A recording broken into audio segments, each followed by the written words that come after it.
శ్రీమహాగణాధిపతయే నమః. సరస్వత్యై నమః.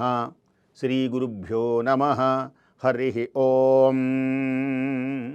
ప్రేక్షకులారా, భక్తులారా, అనురక్తులారా, జ్ఞానవంతులారా, విజ్ఞానధనులారా, ఆర్వి టూర్స్ అండ్ ట్రావెల్స్ వారు అత్యద్భుతమైనటువంటి రీతిలో అనేక సంవత్సరముల నుండి నమ్మికగా, ప్రేమగా, ఆప్యాయతగా, వాత్సల్యంగా మనందరినీ తీర్థయాత్రలు అలా తిప్పడానికి, పుణ్యమును తీసుకుని రావడానికి, ఆనందాన్ని కలిగించడానికి, విజ్ఞానాన్ని పెంపొందింపచేయడానికి కర్ణాటక విమాన ప్యాకేజ్ ఏర్పరిచారు. వీరు ఎంతో ప్రేమతో, ఆప్యాయతతో దగ్గర ఉండి అందరినీ చూస్తారు. అసలు ఎవ్వరికీ ఏ కష్టాన్ని రానివ్వడు. ఇది కూడా కర్ణాటక విమాన ప్యాకేజ్ 6 రాత్రులు 7 రోజులు. ఈ కర్ణాటక విశేషాలను కొన్ని మీకు తెలియచేస్తాను. ఎందుకనంటే కర్ణాటక అంటేనే ఆనందం. ఇస్కాన్ టెంపుల్స్ కానీ, అలాగే లాల్బాగ్ ఉద్యానవనాలు, బసవేశ్వర ఆలయం మనకు చాలా ఆనందం. బసవేశ్వరుడు సామాన్యుడు కాదు. శిలాదుడు అని పేరు కలిగినటువంటి ఒక మహర్షికి జన్మించినటువంటి ఆయనే. బసవన్న అన్న, వృషభము అన్న అంటే మనకు శివాలయంలో ఎదురుకుండా వృషభము ఉంటుంది కదా, ఆయననే బసవేశ్వరుడు అంటారు. శ్రీశైలంలో కూడా బసవన్న అంటారు. ఆయనకి శనగల మూతి కడతారు, అందుకని శనగల బసవన్న అంటారు. ఈయన చాలా గొప్పవాడు. ఈయనని నంది, ఆనందమును పెంపొందింపచేస్తాడనమాట. నందిని చూడగానే శివునికి పార్వతికి ఆనందం. అందుకని నందీశ్వర సమారూఢం భక్తానంచ సుమద్రుమం.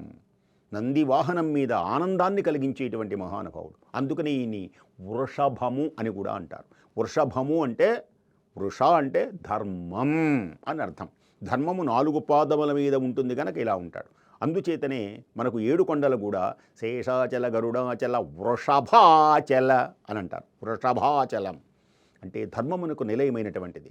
ఈయన భవిష్యత్తు కూడా తెలియచేస్తాడట. మనకు ఈ నందులు చాలామంది ఉన్నారు. లేపాక్షిలోను, అలాగే శ్రీశైలంలోను, అనేకమైన ప్రదేశాలలో ప్రత్యేకించి పెద్ద పెద్ద నందులు. దీనికోసం అసలు నంది, కర్నూలు జిల్లాలో మహానంది అనే పుణ్యక్షేత్రం కూడా ఉంది. ఇలాంటి మహోన్నతమైనటువంటి విశేషాలు మనం సందర్శించవచ్చు. ఇక మోక్షగుండం విశ్వేశ్వరయ్య, ఈయనను జాతి మరువదు. మహానుభావుడు, ఎంత గొప్పవాడో. ఆయన గురించి తెలుసుకోవాలి అంటే అక్కడికి వెళ్ళాలి. ఆయన ఆ మ్యూజియం, మెమోరియల్ చూడవచ్చు. బెంగళూరులో మరొకటి విశేషం ఏమిటి అంటే చాముండేశ్వరి ఆలయం. చండముండాసురును సంహరించింది ఈమె. చండీ సప్తసతి అంటారే. యాదేవీ సర్వభూతేషు శక్తి రూపేణ సంస్థిత. నమస్తస్యై నమో నమః. మహిషాసురుడు, రక్తబీజుడు, దుర్గముడు ఇంతమంది రాక్షసులను చంపివేసినటువంటి వీరత్వాన్ని ప్రదర్శించి లోకానికి శాంతి గూర్చినటువంటిది అమ్మ. ఆ చాముండేశ్వరి దయ మనకు కనపడుతుంది. అలాగే బృందావన గార్డెన్స్, ప్రేమకు చిహ్నాలు. ఎన్నో సినిమాలు తీస్తారు అక్కడ. అందరూ కూడా ఆనంద సంతోషాలతో వెలుగొందుతూ ఉంటారు. మన తెలుగులో కూడా అనేకమైనటువంటి సినిమాలు బృందావన గార్డెన్స్లో తీశారు. ఆనందం, మైసూర్ ప్యాలెస్, అలాగే మైసూర్లో హళిబీడు దేవాలయం, అలాగే చెన్నకేశ్వర ఆలయం, బేలూర్. అలాగే మనకు జక్కన, అమరశిల్పి జక్కన ఉంటుంది. జక్కన, ఆ జక్కన చెక్కినటువంటి శిల్పాలు అమోఘం. రాయే గదా దేవుడే అంటుంటారు కొందరు ఎగతాళిగా. అసలు రాయి గురించి, శిల్పాన్ని గురించి ఎలాలి అంటే ఒక శాస్త్రం ఉన్నది తెలుసునా. ఉలిబెట్టి అలా కొడితే ఒక రాయిని టంగ్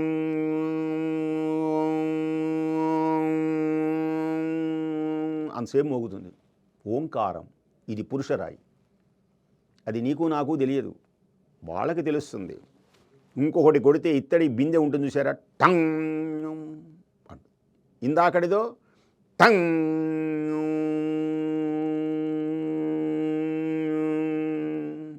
ఇదో టంగ్ అంటుంది. ఇంకోటి డుమ్ అంటుంది. ఇది నపుంసక రాయి, అది స్త్రీ రాయి, అది పురుషరాయి. పురుషరాళ్ళు అన్నిటినీ దేవతా విగ్రహాలు చేస్తారు. ఇది కృష్ణశిల. కృష్ణశిలను చూడండి, కొట్టండి. అలాగే స్త్రీ శబ్దంతో మోగినటువంటివి అమ్మవారి విగ్రహాలు చేస్తారు. ఇవి నిద్రపోతాయి, ఇవి ఎగురుతాయి, ఇవి నవ్వుతాయి, ఇవి వరాలు ఇస్తాయి. తెలుసునా? రాయి కదా అనుకోకండి. అత్యద్భుతమైనటువంటి ఈ శిల్ప సౌందర్యాన్ని మనం చూడాలి అంటే ఈ కర్ణాటకలోనే చూడాలి. అలాగే విజయనగర వైభవాలు సరిగమ పదనిస అని పలికేటువంటి రాగాలతో ఉన్నటువంటి ఆ ఏకశిలా రథాలు మనకన్నీ ఈ కర్ణాటకలో మనకు దర్శనమిస్తాయి. ఇంతయేలా శృంగేరి పీఠం అక్కడే ఉన్నది. ఒకానొక సమయమున శంకర భగవత్పాదుల వారు వెళుతూ ఉంటే ఒక అడవిలో ఒక కప్ప అలా ప్రసవ వేదన పడుతున్నప్పుడు ఒక పాము ఆ కప్పకు అలా ఊరడిస్తూ సేద తీరుస్తున్నది. కప్ప న్యాయంగా పాముని తినాలి, సహజ వైరము కలిగినటువంటివి సహజ మిత్రత్వాన్ని పొందటం ఏమిటి అని ఆ శంకర భగవత్పాదుల వారు అలా కన్నులతో అలా చూస్తే అక్కడ కనిపించింది ఎవరు? మహానుభావుడు ఋష్యశృంగుడు. ఋష్యశృంగుడు తపస్సు చేసిన పుణ్యభూమి కనుకనే ఇక్కడ వైరములు ఉండవు. ఆ ప్రదేశంలోనే అలా ఆశ్రమాన్ని స్థాపించి శృంగేరి పీఠాన్ని పెట్టి ఇవి కాక భారతదేశంలో 4 చోట్ల ఉంచి ఆ ప్రదేశమునందే శారదాదేవి, చంద్రమౌళీశ్వరులు, నిరంతరమైనటువంటి జగదంబ శారదాదేవి, శారద నీరదెందు ఘనసార పటీర మరాళ మల్లికాహార తుషార ఫేన రజతాచలకాశ ఫణీశ కుంద మందార సుధాపయోధిసిత తామర సామర వాకిని శుభాకారత నొప్పు నిన్ను మదిగానగ ఎన్నడు కలుగు భారతి. దివ్యమైనటువంటి అమ్మవారి యొక్క శారదాంబ మనకు దర్శనమిస్తుంది. అలాగే ముడుకేశ్వర ఆత్మలింగం, గోకర్ణం అనేటువంటి ప్రదేశం, అలాగే అత్యద్భుతమైనటువంటి శ్రీకృష్ణ మందిరాలు మనకు దర్శనమవుతాయి. ఇంతయేల ఉడిపిలో శ్రీకృష్ణ భగవానుడు ఎంత బాగుంటాడు. ఉడిపిలో కృష్ణ భగవానుడు, కృష్ణయ్య నీవే గొప్ప దేవుడవు, శ్యామా నీవే గొప్ప దేవుడవు, హే కృష్ణ పరంధామ పాహిమాం పాహిమాన్ అని ప్రార్థిస్తారు. అలాగే ధర్మస్థలిలో మంజునాథ స్వామి, హర హర మహాదేవ మంజునాథ మంజునాథ విశేషమైనటువంటి ఖ్యాతి వహించినటువంటి మనం దర్శించవచ్చు.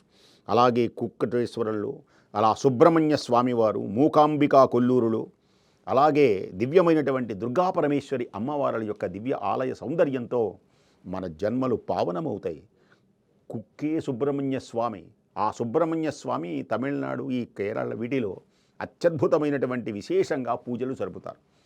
ఈయననే మురుగన్నని ఇలా రకరకాల పేర్లతో పిలుస్తూ ఉంటారు. అలాంటి స్వామివార్ల యొక్క దివ్య సందర్శన మహాభాగ్యాన్ని మనం పొందటమే కాదు, ప్రకృతి సౌందర్యంలో అందాలు చూచి మోక్ష మార్గాన్ని పొంది తీర్థయాత్రలు, పుణ్యక్షేత్రాలు, అంతేకాక విజ్ఞానాన్ని, మన భారతీయ వైభవ సంస్కృతి సంప్రదాయాలను చాటి చెప్పడానికి, మనందరికీ తెలియచేయడానికి ఆర్వి టూర్స్ అండ్ ట్రావెల్స్ వారు ఏర్పరిచినటువంటి ప్యాకేజీని మీరందరూ కూడా వినియోగించుకొని, ఇంకా ఏదైనా దీనిలో అనుమానాలు గనక ఉన్నట్లయితే మనకు ఇక్కడ కనపడుతున్నటువంటి నెంబర్లు ఉన్నవే వాటిని జాగ్రత్తగా వ్రాసుకొని సంప్రదిస్తే ఇంకా మనకు విశేషమైనటువంటి మనకు తెలుస్తాయి. అలాంటివి తెలుసుకొని ఆనందించవలసి తరించవలసిందిగా కోరుకుంటూ స్వస్తి.